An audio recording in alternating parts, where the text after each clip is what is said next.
Hello, everybody. Thank you for joining me at Get a Better Job quickly, confidently, and with lots more money. I am your host, Alan Stein. I am calling in from Brooklyn, New York. Also on the call is DJ Williams, calling in from NYC.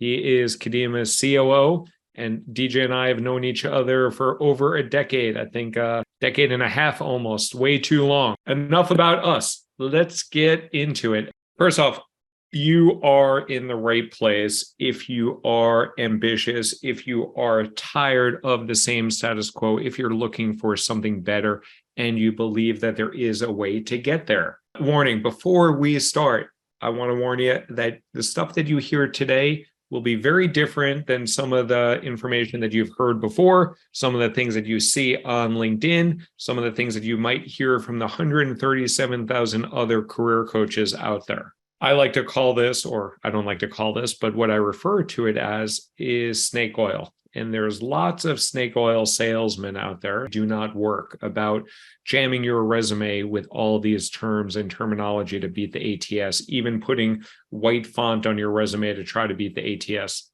doesn't work. About how to do all this research and think that that is going to get you more interviews and more offers. It doesn't work. It's not a good use of your time. About cover letters, we're not going to talk about cover letters at all because, again, it's a waste of your time and it just simply does not work. What we are going to talk about is job acquisition. So what you see here is a picture of me when I joined Facebook back in 2017.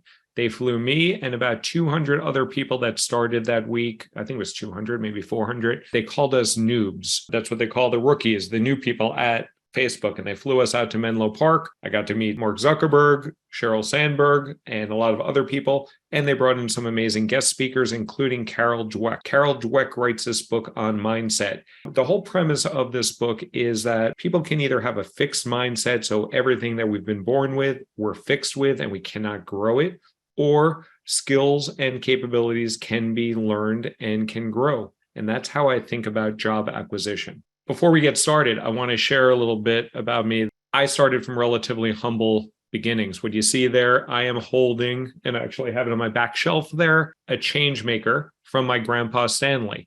So I came from a blue collar background. My grandpa was a taxi driver. My grandma was a secretary, and they did not go to college. My dad did not go to college. My mom went to college. She actually graduated the same year as me in 1995. I graduated from SUNY Binghamton. I went to a state university. I was not able to afford things like higher education and private institutions. But what I was able to do, and I'll share with you in the next slide, is take those humble beginnings and grow my career and grow my opportunities. And this is not unique to me. I'll be sharing with you how you can take these learnings and apply it to you in your career. So on the left side of the slide is where I began. So after Binghamton, I thought I was going to be a psychologist. I went into a PhD program in clinical psychology, worked along the decades and the years. And over the course of my 25-year career, I have worked for 21 different companies, 29 different jobs, 38 different bosses. And all throughout that time, I learned that there are better opportunities that pay you what you're worth. But what I was able to do is make conscious decisions and own my career in terms of deciding where I wanted to go and make those things happen for me, with a lot of help from friends and with a lot of help from support and with a lot of help from other individuals. And we'll talk about how to empower you to make those same sort of decisions and blaze that path for yourself as well. But it was not all easy. The job search sucks. I've been rejected hundreds of times, thousands of times probably. I'm sure you are also sitting in your seat at home or wherever you are today, at work or in the car or wherever, knowing that your resume will be submitted multiple times and go into this mysterious black hole. You will get turned down from interviews that you are perfectly qualified for. You will lose out on roles that you were promised, that you had the opportunity. Maybe you've even had retracted offers that were submitted to you and then pulled back for whatever reason. And the worst part is you are going to get very little feedback of what's going on. So it's like you're in this mysterious black hole floating around in space. However, if you change your mindset, and a lot of what we'll be talking about today is how to change your mindset to change your results, if you rather than think about the job search or the job hunt, instead as job acquisition, because you are out there to acquire a job and you are out there to acquire the compensation that you are deserving and are worth, it's a whole different mindset. It's a whole different ballgame. And all of a sudden you get a little bit control back in the situation.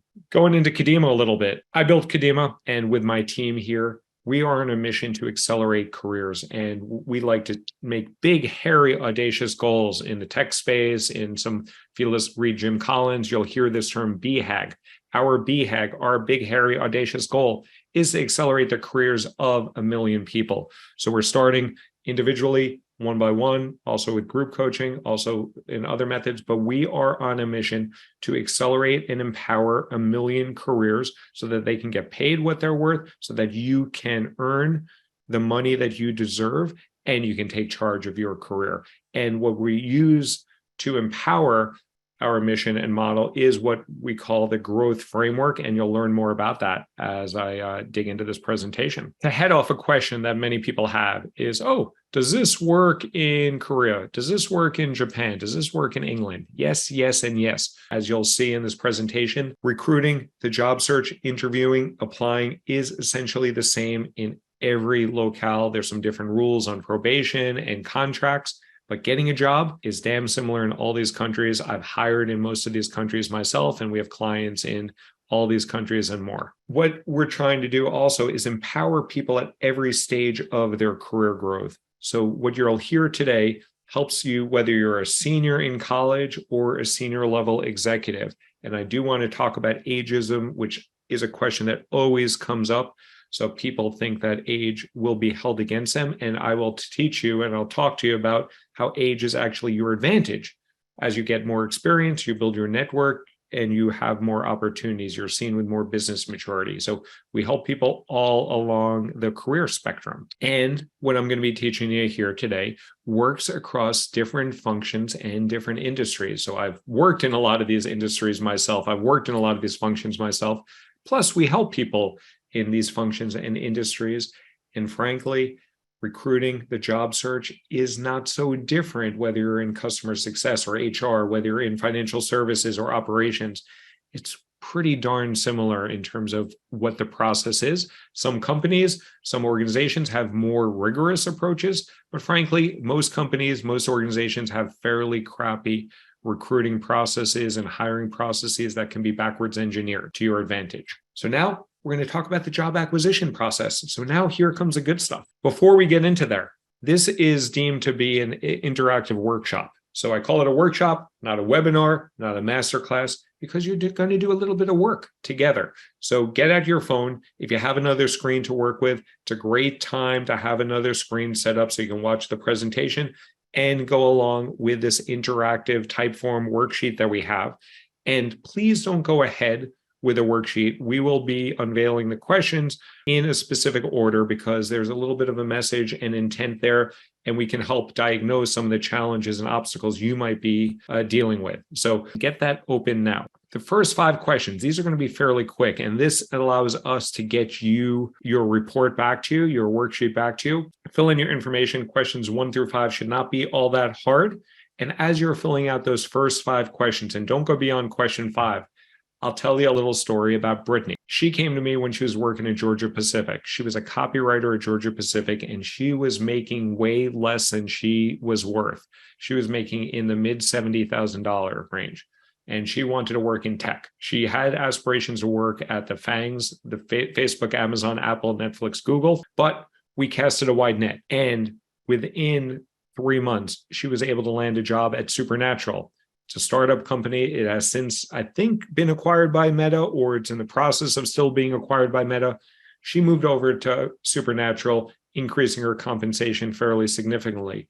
And very quickly after she got that role, Apple came sniffing around and saw that all of a sudden Brittany is a more attractive candidate. They started speaking to her. She was hesitant to talk to Apple because she said to me, oh, I just got this new job at Supernatural. I don't want to jump so quickly. My advice to her is it's effing Apple. Take the call.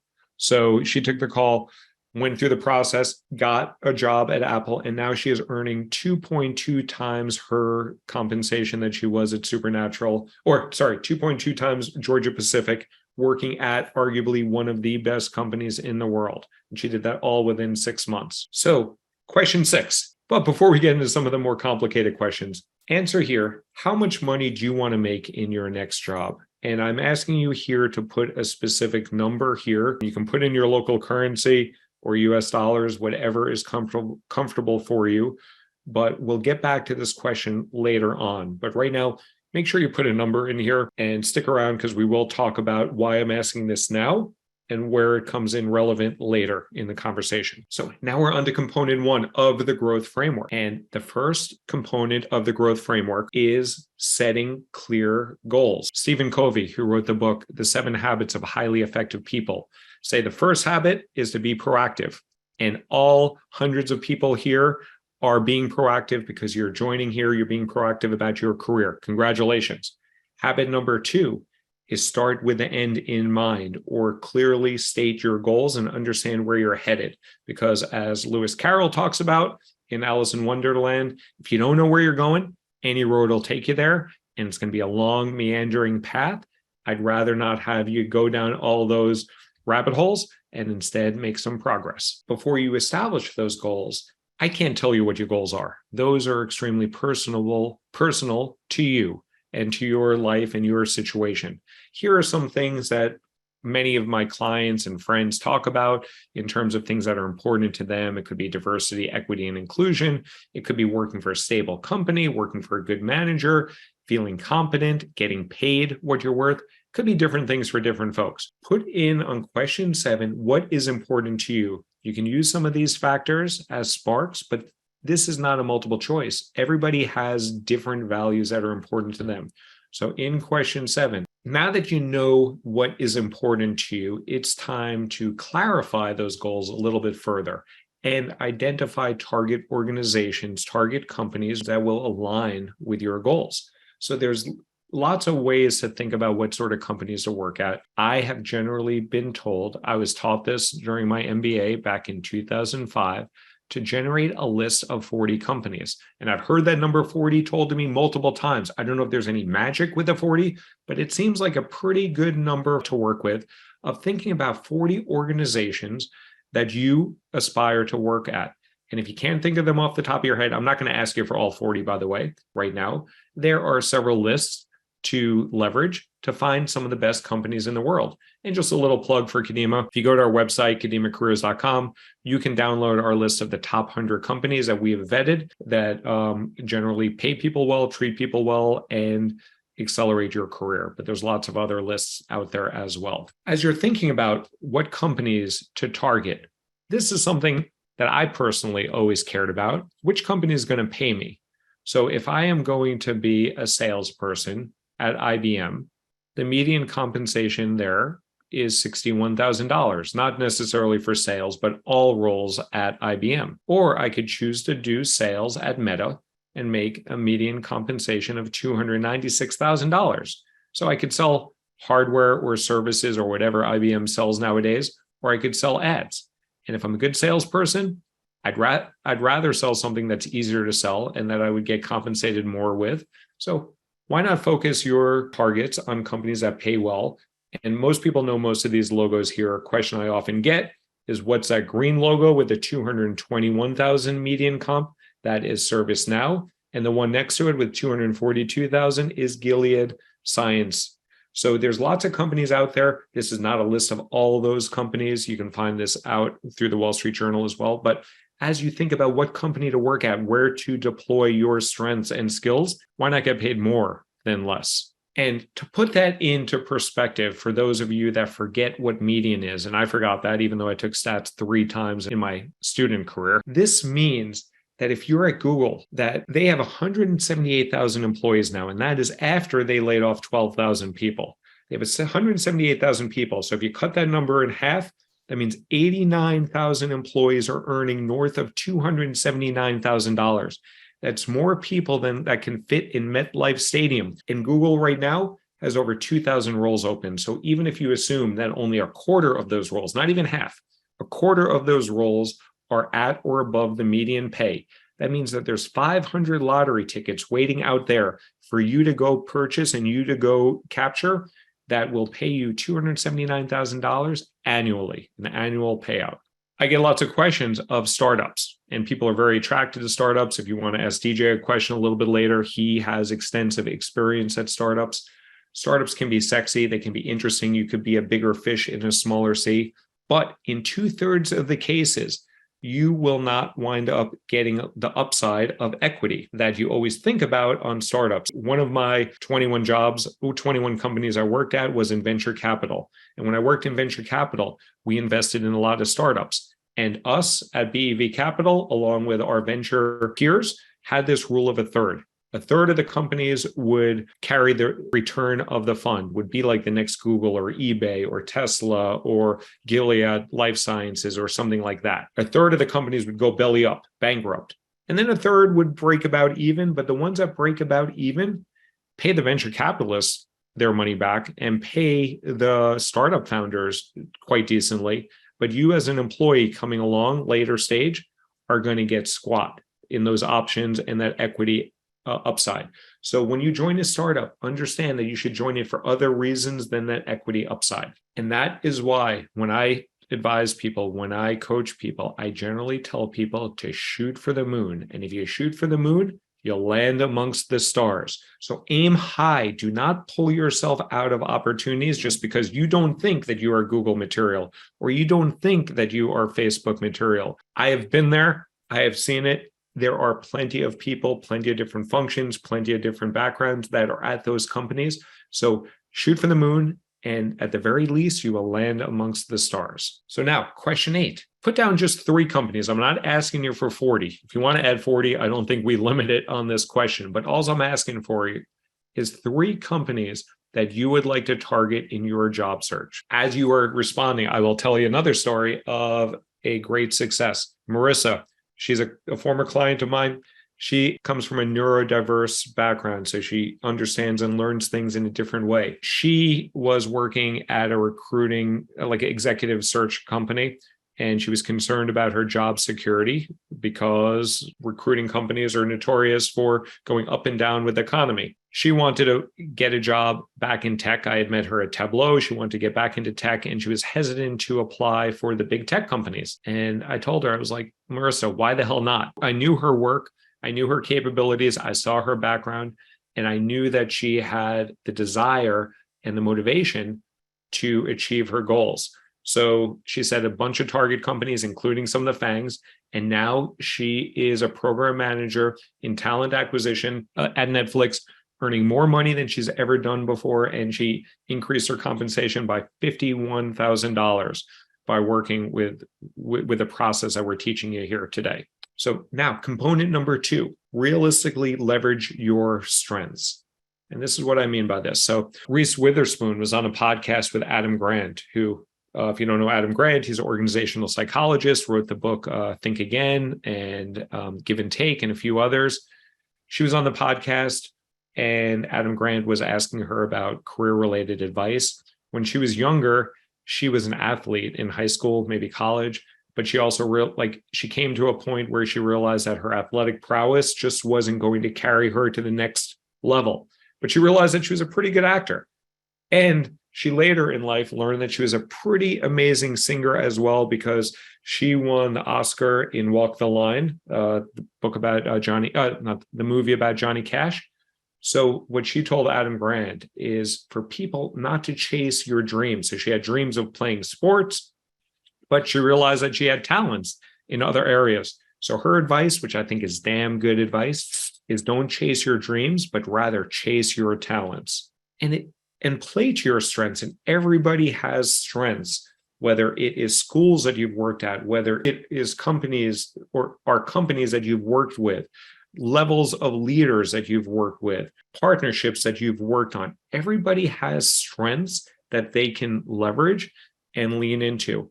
So here are just some examples of different strengths that individuals have. And now here, you can use this as a guideline, but it's really loosely configured here. You tell me, or you tell yourself here, because you'll be sending this form to yourself as well. what are some of your strengths? And while you're still filling that out, I will talk about Marty. Marty was a former Teach for America employee. Teach for America is an organization that hires ambitious teachers to go into inner cities and lower income areas. And he was working in Teach for America as a business analyst. He enjoyed the work he was doing. He enjoyed the population he was serving, but he was not so pleased with the compensation and his career growth. He wanted to get into tech. We worked together. He had interviews at several different places. He made it to final rounds with Salesforce, which I think still might be in the mix for him, but he wound up getting an amazing role at Block, formerly known as Square, earning $68,000 more, leveraging his strength as business analytics and business insight to play to those strengths and get that sort of role at Square, or at Block, sorry.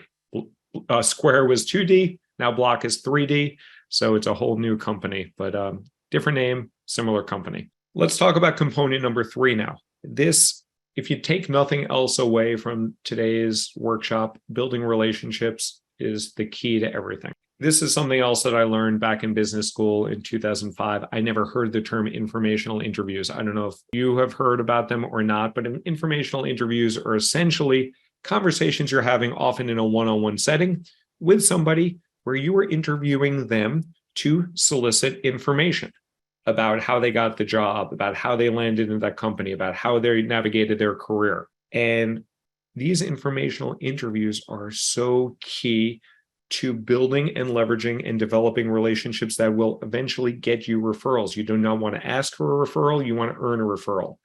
And I generally say for informational interviews, the 2 goals for you are to learn and to earn. Learn about the person, learn about the company, learn about the culture.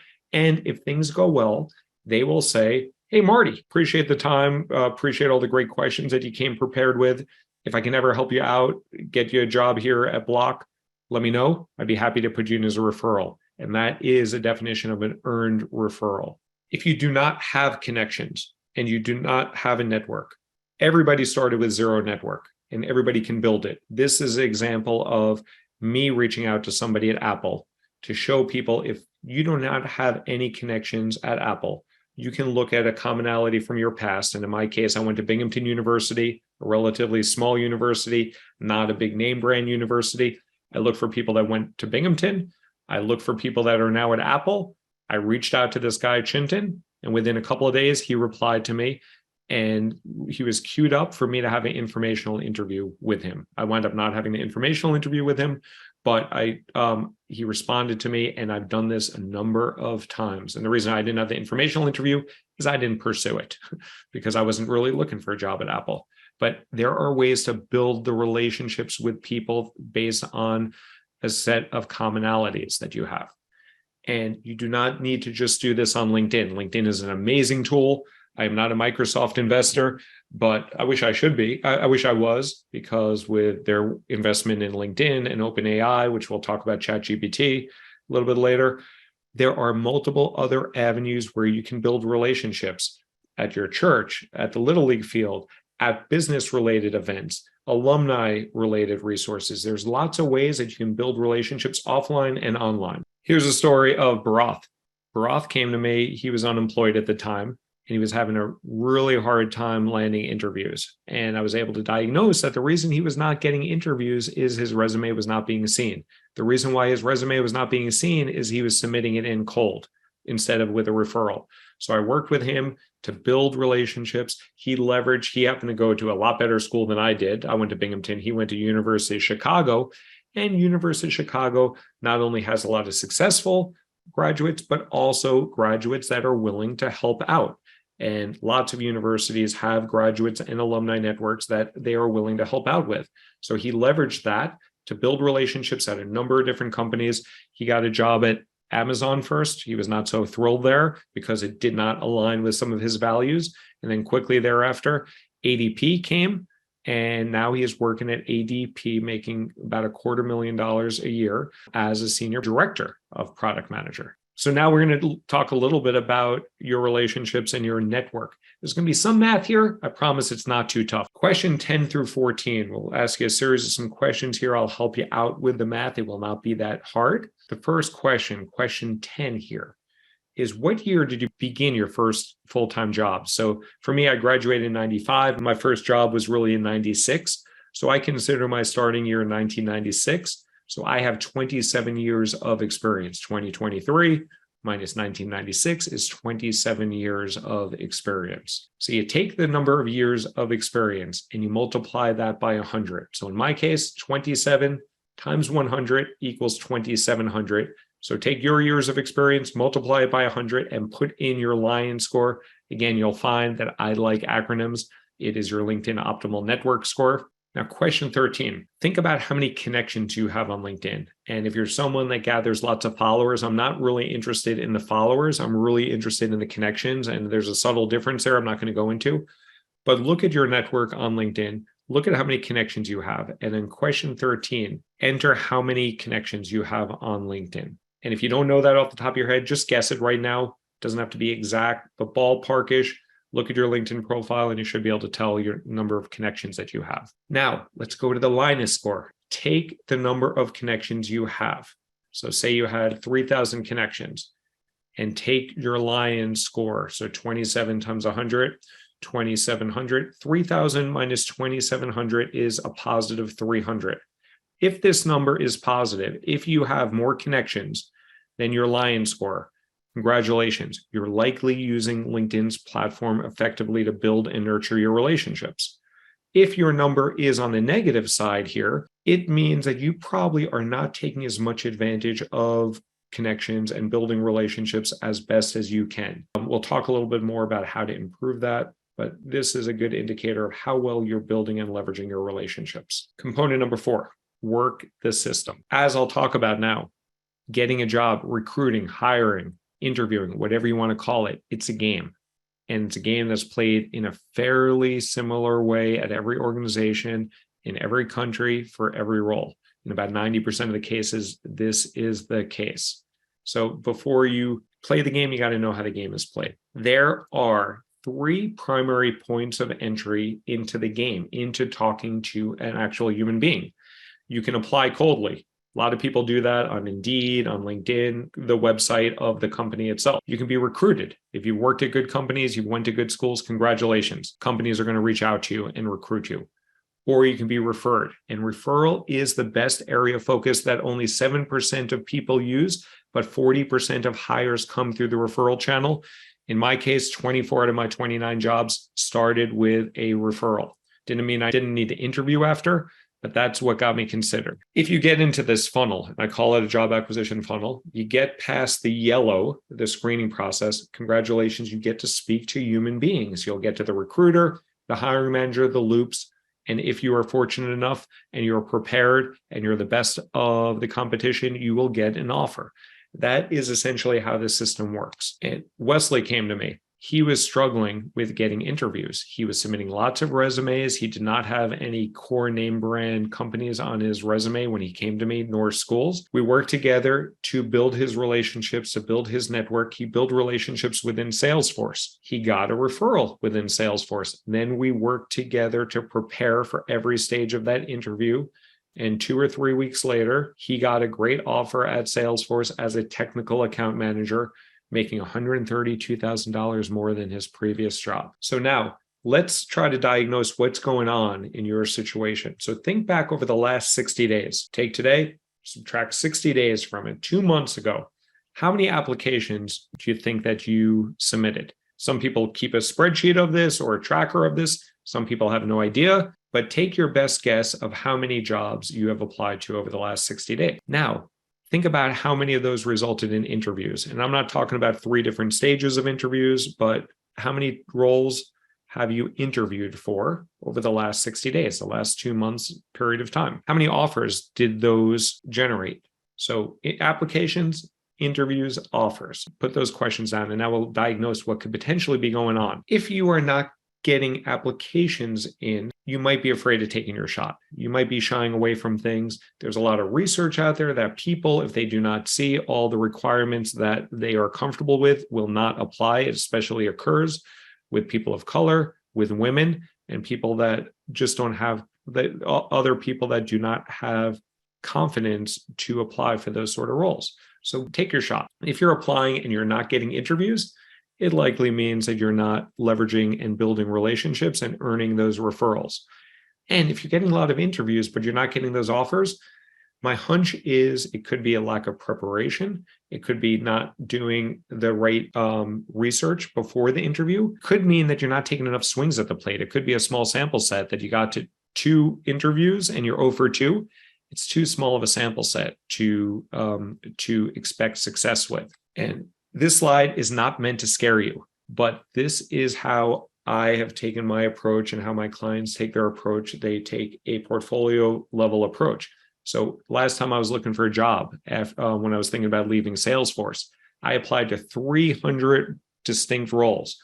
Those yielded 47 interviews. 20 of those, less than half, got to the final round. 5 got to offer stage. So 5 might sound like a lot to some, might sound like a few to others, but that means out of the 300 applications, I got rejected or ghosted 295 times. And frankly, out of those 295, 165 of those, I have still never heard back from those companies. So you need to take approach that is methodical, effective, and efficient, and also be prepared to get rejected at times, but you will learn at each stage. So component number 5, and this goes to the mental mindset and taking those shots, the training and tenacity for these interviews. So there are 2 phases of interviews. On the negative side, interviews are unfair, they're inefficient, they're poorly conducted.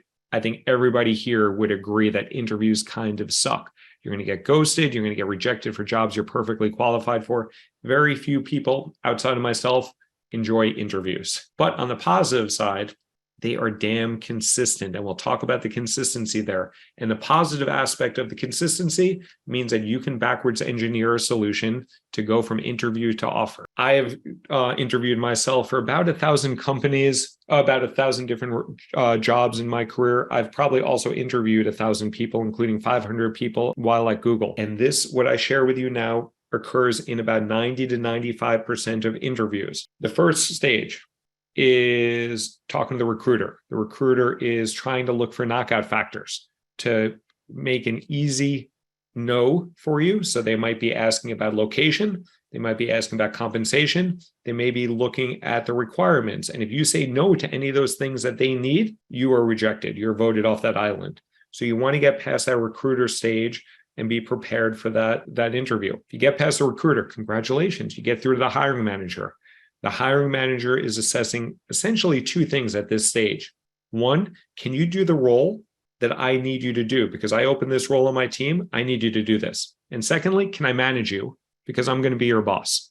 That's what the hiring manager is checking for. If you pass those 2 stages, then you get onto the loops or the panel or the onsite, where you will often see that hiring manager again. And in the loop stage, they will be assessing you sometimes with case-based questions, but very more frequently through behavioral-based interviewing processes. And a behavioral-based interview question is, tell me about a time you had to deliver exceptional sales results with minimal resources. And you need to answer that in a specific framework called the STAR framework or the CAR framework. But you need to answer it in a way that works to their model, the way that they're measuring you, the way that they're evaluating you. And in each one of those stages, each time, like when you meet with the recruiter, when you meet with a hiring manager, when you meet with the loops, there are essentially these 4 phases of each one of those conversations. Phase 1, rapport building. It is critically important to influence the conversation to get people to like you, because it is an impure process. And the more rapport you build, the more likely they will be to like you, and the more likely they will be to be positively inclined in your favor. So you want to build that rapport in the first few minutes. Then the most popular interview question of all time, tell me about yourself, or walk me through your resume, or what brought you here today. You are going to have to say that at almost every stage. So you better have that buttoned up, and you better have it in less than 3 minutes. Then questions for you. Are things that throw people off sometimes because you don't know how to prepare for it, but they're very preparable. If you look at the job description, you look at your resume, you use the power of ChatGPT, you can predict those questions and you can prepare for those questions. And then finally, questions from you. So at the end of the interview, they will typically say, well, that's all the questions we have for you. What questions do you have for me? And you better have some questions lined up. And I always tell people to prepare at least 3 questions for every stage of interviews. You don't need to use those 3, but you better have them at your ready just in case. So if you get through this lovely meat grinder, and I know this is a very disgusting picture, especially for you vegetarians out there. If you get through that meat grinder, congratulations. You make it to offer stage. You will get rejected. You will get ghosted. You will get denied. I can guarantee it. And if you don't, you're probably not trying hard enough. And you might even get rejected 14,481 times. You know who got rejected 14,481 times? Just one of the best basketball players of all time, Kobe Bryant. He has had more missed shots than any basketball in the history of time. And if you look at other top misses, these are not points. These are not scores. These are not championships. These are how many missed baskets, how many missed shots they took. All these names here. If you're not a basketball fan, hopefully you heard the name Michael Jordan. Hopefully you heard the name LeBron James. These are some of the best basketball players in the world. They were not afraid to take their shot, and they learned and got better in each of those shots and each of those misses. Let's see how much of a Hall of Famer you are. Over the last 60 days, again, counting back 2 months, how many times have you been rejected or ghosted?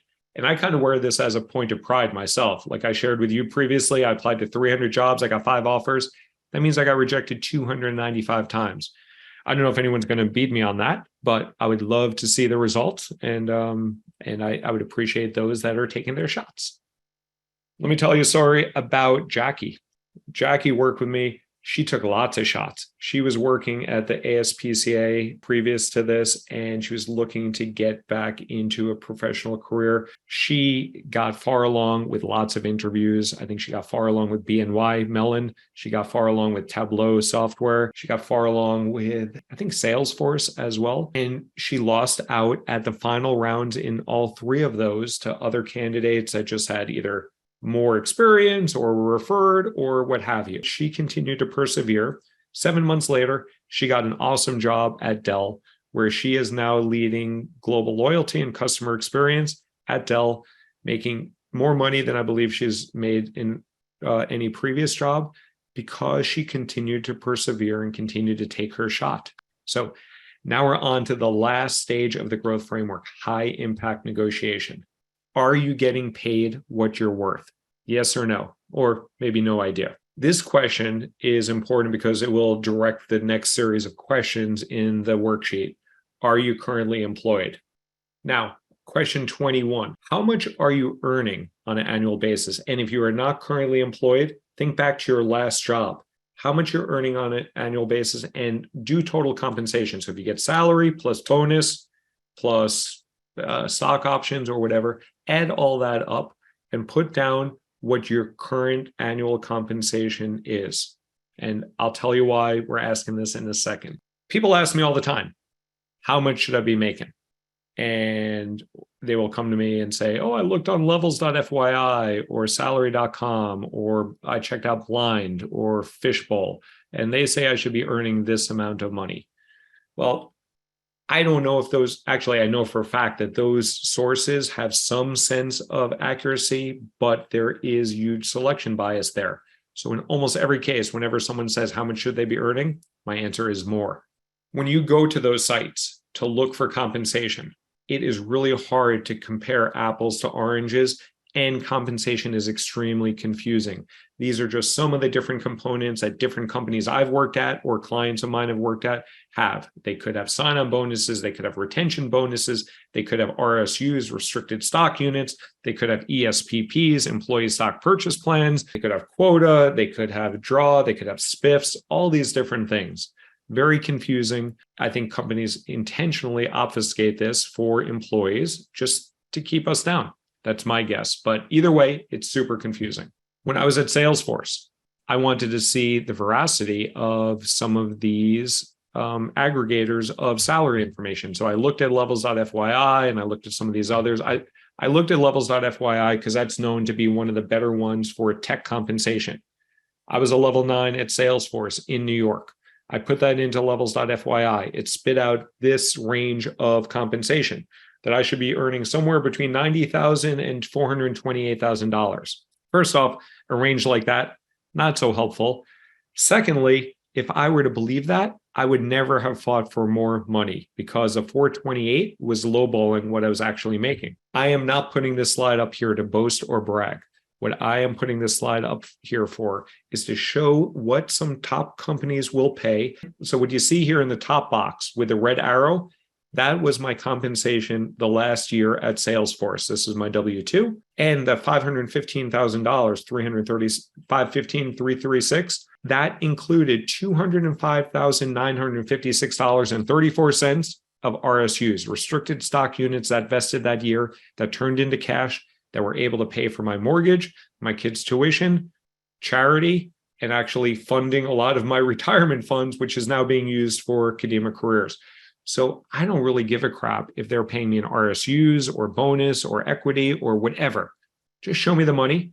And that is why looking at some of this other data can be confusing and can be misleading and can throw you off course. So because of that, I'll show you how to get paid what you're worth. Question 22, subtract how much you want to earn from how much you're earning now. So go back to the beginning of today's presentation. You said a number of what you want to earn. Maybe it was like $200,000. And then just now you said how much you're earning now. Maybe it was $175,000. So you take 200,000, you subtract 175, you get $25,000. What I find with this question is your number will be pretty darn close or anchored to that number that you're currently earning.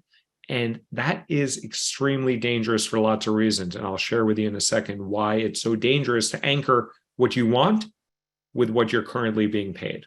And because of that, you never want to talk about compensation. I'll show you in the next slide why it's important not to do it. But when you are talking compensation with a company, there is an asymmetry of information. They have a hell of a lot more information than you do, and you're susceptible to the anchoring effect. So you might be underpaid right now, which is most likely the situation.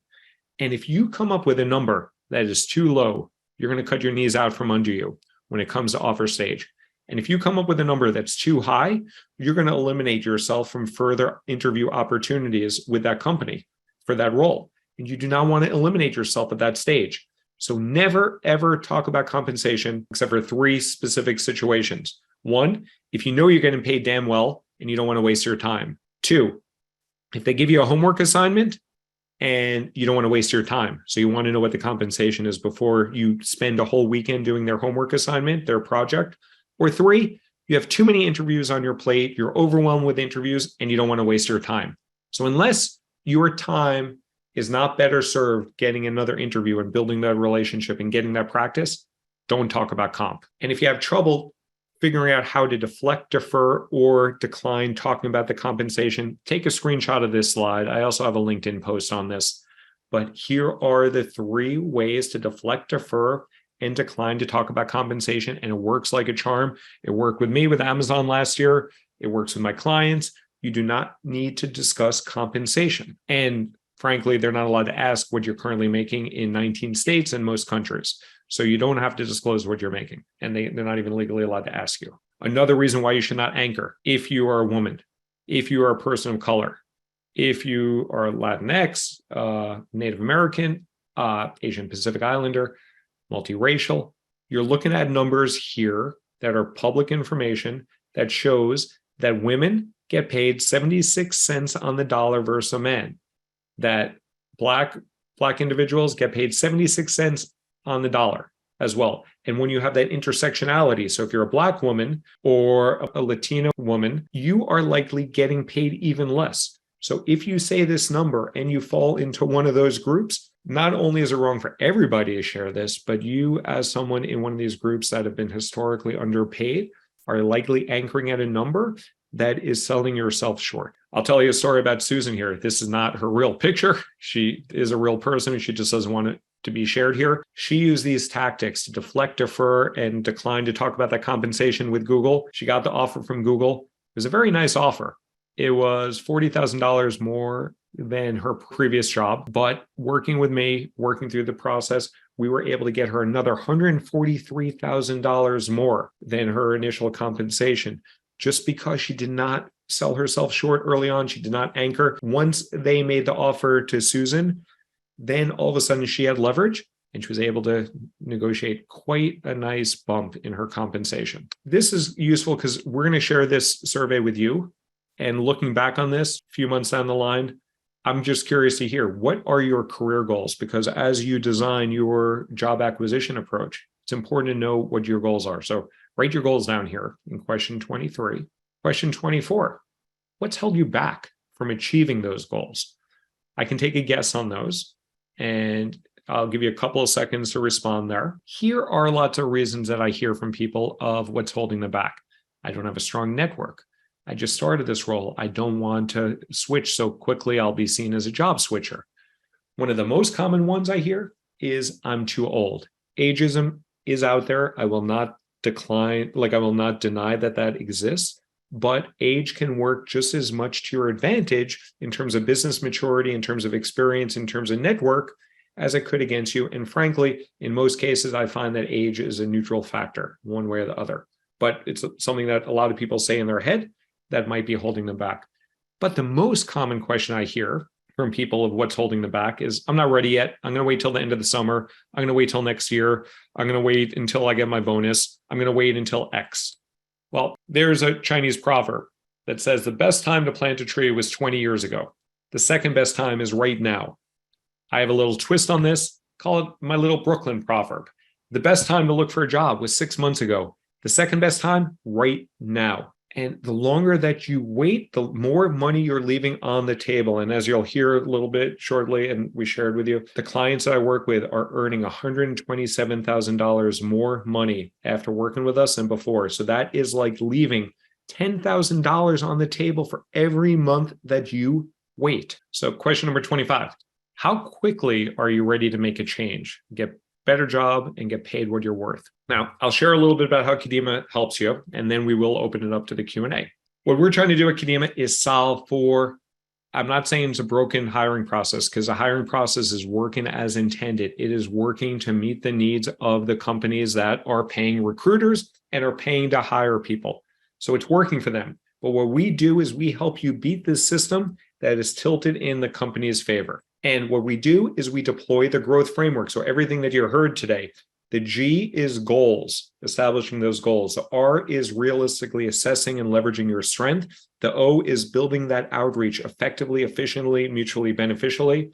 The W is working the system, so know how the game is played so that you can play it as well as you can. The T is training and tenacity, because you will get rejected. It's part of the game. It will make you stronger. What doesn't kill you makes you stronger, is the saying. And H is a high impact negotiation. And again, that is at the end. What do you get with Kadima? You get one-on-one sessions with me where we talk about networking, we talk about mindset, we talk about strategies specifically designed for you and your personal needs.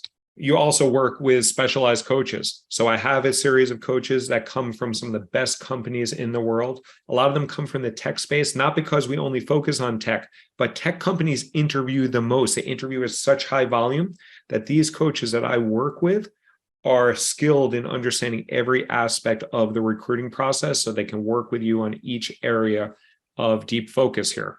You also get support and resources through twice-a-week group coaching sessions where we talk about different questions and obstacles that you have, and we also help hold you accountable. And on that accountability, here's another thing. If you just take another thing away besides the networking piece, remember 40, 30, 20, 10, 5. If you create a list of 40 target companies, if you reach out to 30 people per week, if you develop 20 star stories to be ready for your interviews, if you submit 10 applications per week, and most importantly, you have 5 informational interviews per week and you handle those well, you will get a better job quickly, confidently, and with lots more money. You'll also get introductions to my network. I will not give you free reign to my LinkedIn account, but I gladly make introductions. You will also get access to our digital course, which breaks down everything that you saw today, a lot slower, a lot more in-depth with worksheets, templates, documents, everything, and scripts so that you can make all of those areas more effective for you. Comes with all of this stuff. These are all the features of the program, but who really cares about what the features are if you are not getting the benefit of the program? And this is the benefit of the program. We get people jobs quickly, confidently, and with lots more money. So here's a snapshot of some recent wins. On average, we're getting people jobs in 3.56 months, $124,000 more. That's actually as of June. I think as of July, we're at 127,000. Regardless, we're doing it quick. We're doing it confidently, and we're getting a lot more money. And with Kadima, when we design Kadima, it's not just to get you that quick win, that quick lottery ticket, but to set you out on long-term career success. So we let you join our career acceleration coaching program after you get the job, if you want to. I'm not going to talk about that in depth now, but that helps you once you are at that company to have that long-term career trajectory so that you are not thrown into the deep zone without a life preserver. This is all you get with Kadima. You get the group coaching, the one-on-one coaching, you get all this value. If you stack up that value on a single line item, you are getting nearly $20,000 worth of value. Plus, unlike a lot of career accelerators and coaches out there, we stand by everything that we offer here. Everything comes with a 30-day money-back guarantee. So if you want to work together, this is what you do. We fill up fast. We only take 15 people in per month because I work with you personally. And I can't take a ridiculous number because I want to make sure I'm providing you with the personalized attention and guidance that you deserve and need. You will meet with one of our 2 career accelerators. You saw DJ, he's going to come on the call in a second. And Leah here, she spent a decade helping clients in tech and other industries identify which coaching programs are best suited for them to grow their businesses and careers. And we are not going to sell you stuff that is not good for you. This is really about right fitting a solution for you. I'm not in this to make a buck. We're in this to accelerate a million careers. And we do not accept everybody. You will need to demonstrate these attributes. We will be sussing these out as you're talking to DJ and Leah to make sure that you're a good fit for the program in terms of resiliency, self-accountability, being motivated, a bias to action.